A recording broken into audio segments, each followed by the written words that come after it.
வணக்கம். தமிழ்நாட்டில் இப்ப நடக்கிறதெல்லாம் பார்க்கும்போது நம்மளெல்லாம் கிறுக்கனாக்கிட்டு இருக்காங்கன்னு உங்க யாருக்குமே தோணலையா? கண்டிப்பா தோணி இருக்கும். என்னடா நம்ம ஊர்ல இப்படி எல்லாம் நடக்குது, இதெல்லாம் பார்த்துட்டு எப்படி இருக்கிறது அப்படின்னு சொல்லி நம்மளும் அதுக்கெல்லாம் உடந்தையா தானே இருக்கோம். நம்மளாம் முட்டாள்கள் தானே.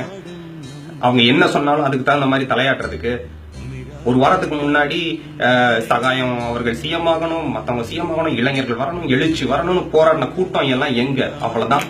ஒருத்தர் மெரினா பீச்ல போய் ஒரு ஸ்பீச் கொடுத்துட்டா போதும், அத்தனை பேரும் அப்படியே பல்ட்டி அடிச்சிருவீங்களே. இந்த மீன்ஸ் போட்டுட்டு இருந்தவங்க எல்லாம் ஒரு வாரத்துக்கு முன்னாடி மிக்சர் மாமா அது இது நீங்க அவ்வளவுதான், இவங்க இருந்த ஆட்சி சரி வராது அப்படி இப்படின்னு சொன்னவங்க எல்லாம் இப்ப என்னாச்சு? அவர் கூட சேர்ந்து மிக்சர் தானே சாப்பிட்டு இருக்கீங்க. இதுல நம்ம அரசியல்வாதிகளை சொல்றோம் பல்ட்டி அடிக்கிறாங்க. இப்ப பொதுமக்கள் நம்ம எல்லாம் என்ன பண்ணிட்டு இருக்கோம்? பல்ட்டி தான் அடிச்சிட்டு இருக்கோம். நிலையான ஒரு கொள்கை இல்லையே நம்ம கிட்ட எல்லாம். நமக்கு இதுதான் வேணும்ன்ற ஒரு சிந்தனையே கிடையாது. ஃபுல்லா என்ன பண்றீங்க இப்போ? அந்த அம்மா பிடிக்கல அப்படின்னு சொல்லி இப்ப இவரை தூக்கி வைக்கிறீங்க. அடுத்தது இவரை பிடிக்கலன்னா அடுத்த இருக்கிற கட்சியை தான் நீங்க சப்போர்ட் பண்ண போறீங்க. மறுபடி இவங்களே வருவாங்க, சுரண்டிக்கிட்டே இருப்பாங்க, கொள்ளடிச்சுக்கிட்டே இருப்பாங்க. நம்ம தான் ஆக்சுவலா நம்மலாம் அவங்க இப்படி நிக்கிறாங்கன்னு சொல்றோம். ஆக்சுவலா அவங்க இப்படி நிக்கல. தமிழ்நாட்டு மக்களாகிய நாம தான் அவங்களுக்கு எல்லாம் காலங்காலமா இப்படியே நின்றுகிட்டு இருக்கோம். இப்பவும் நீங்க எல்லாம் அதை தான் பண்ணிக்கிட்டு இருக்கீங்க. உண்மையான பிரச்சனை என்ன? இளைஞர்கள் கூட்டம் என்னாச்சு? அவ்வளவுதான், சோர்ந்து போயாச்சுல. ஓகே, இப்ப இவர் வந்துட்டா இருக்கிற பிரச்சனைக்கெல்லாம் தீர்வு கிடைச்சிடும். அதுதானே? மறுபடியும் இதே கட்சிகள் தான், இதே மாதிரிதான் ஒரு வருஷம் கழிச்சு மற்றதெல்லாம் ஆட்டோமேட்டிக்கா நார்மல் ஆனதுக்கு அப்புறம் என்ன, இதே கொள்ளைகள் தான் நடக்க போகும். இது உங்களுக்கு வேணுமா? இப்ப இது உள்ள டோட்டலா நம்மளால ஃபுல்லா தசை திருப்பி அப்படியே தூக்கி போட்ட மாதிரி உங்களுக்கு தோணல? கொஞ்சம் சிந்திச்சு பாருங்க. இது நமக்கு பிரச்சனையா? இவங்க கட்சிக்குள்ள அடிச்சுக்கிறது, இவங்க அரசுக்கும் அரசாங்கத்துக்கும் பதவிக்கும் அடிச்சுக்கிறத நம்மளும் கூட சேர்ந்து சப்போர்ட் பண்ணிட்டு இருக்கோம்ன்றது யாராவது ஒருத்தர் யோசிச்சு பாக்குறீங்களா? கிடையாது. நமக்கு தேவையானது என்ன? அப்பா அவங்களை விட இவங்க கொஞ்சம் பெட்டர், அதனால என்ன, இவங்களை தூக்கி விட்டுருவோம்.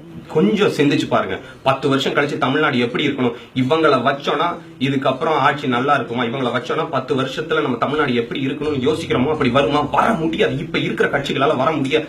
அப்படி பண்ண முடியாதுன்னு உங்க எல்லாருக்குமே தெரியும். இளைஞர்கள் சோர்ந்து போயிட்டா அப்புறம் என்ன? இந்த மாதிரி ஒவ்வொரு பிரச்சனையும் பண்றதுக்காக நம்ம மனசெல்லாம் டைவர்ட் ஆகி அங்கேயும் இங்கேயும் போயிட்டு இருந்துச்சுன்னா என்ன? அரசியல் என்னன்னு கொஞ்சம் படிங்க. என்ன நாடு நமக்கு எப்படி, தமிழ்நாட்டை எப்படி வளர்க்கலாம்னு கொஞ்சம் யோசிங்க. நம்ம ஓட்டு போட்டு கூட்டு வந்தவங்க தான் இவங்க தான் நம்ம நாட்டை காப்பாற்ற போறாங்கன்னு நினைச்சோம். அவங்கள பஸ்லயும் ஹோட்டலுக்கும் அலக்கழிச்சிட்டு இருக்காங்க. யாருக்கு?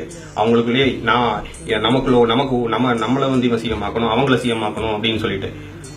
இதெல்லாம் பாக்குறதுக்கு எவ்வளவு கேவலமா இருக்குல்ல. இதுதாங்க நம்ம தமிழ்நாடு தமிழ் அரசாங்கம். இதுக்கெல்லாம் ஒரு முற்றுப்புள்ளி வச்சே ஆகணும். இது ஒரு பெரிய நியூஸாவே நம்ம ஆக்கக்கூடாது. அப்பதான் இவங்க எல்லாரும் டோட்டலா திருந்துவாங்க.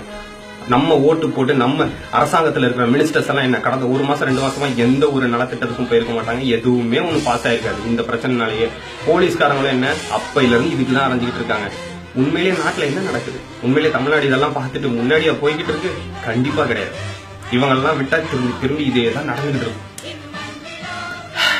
இப்பயாவது கொஞ்சம் திருந்துவோம். 2021 பத்தி யோசிப்போம். கொஞ்சம் போராடுங்க. நாட்டை பத்தி சிந்திச்சு இவங்களெல்லாம் மறந்துட்டு நம்ம முன்னாடி போறத மட்டும் யோசிப்போம். இவங்க யாரும் நமக்கு வேண்டாம்.